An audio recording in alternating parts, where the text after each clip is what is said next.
Soomaali Maxamed horta inta xanta jecel waan salaamaya waxaan rabay inaan ka hadlo oo muhiimna ila noqoto inaan ka hadlo horta Ilaahay adduunkan wuxuu u weynay oo u balaariyay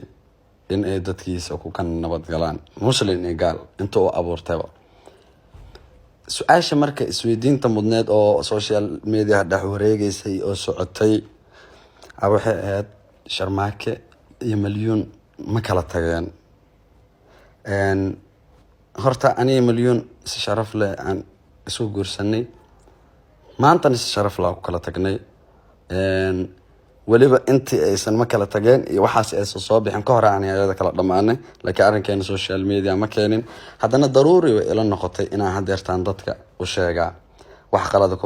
kuma kala tagin gabar wanaagsan oo isqabna walaashay ahayd kala dhamaanay adigoo kaliya ay nuuray Malyuun qurxay nuuray oo nafta ii huray imamada adigan kugu tuuray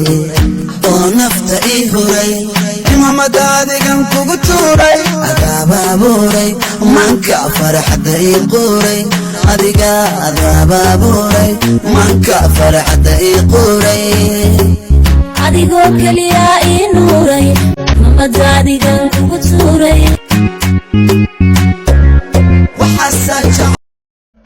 hadu dhacaya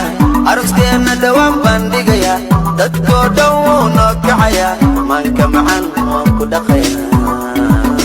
inta iga dhirneed adaa dhamaystir waxaan u dhafraba ii dhabeeyo asaagay adaa idhaafiyey aygu arkaa suuxa wadnaha garaca mawduuxa qalbiga adiga aka buuxa waxa tahay dhuuxa dhiiga igu jiro waxa tahay dhuuxa aygu arkaa suuxa qalbiga adiga aka buuxa wadnaha garaca mawduuxa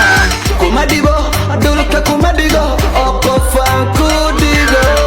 dunida may dhalan qofaan ku dhigo maanka deeqay maalihiya leyliya ku miilasada ya Malyuuniyo kunka mudaniya imixun kaa jira umar waa tahay meelga sharafliyo rabbi maamuhu sumanaystay yaa mulaxyahay meel kugu xidha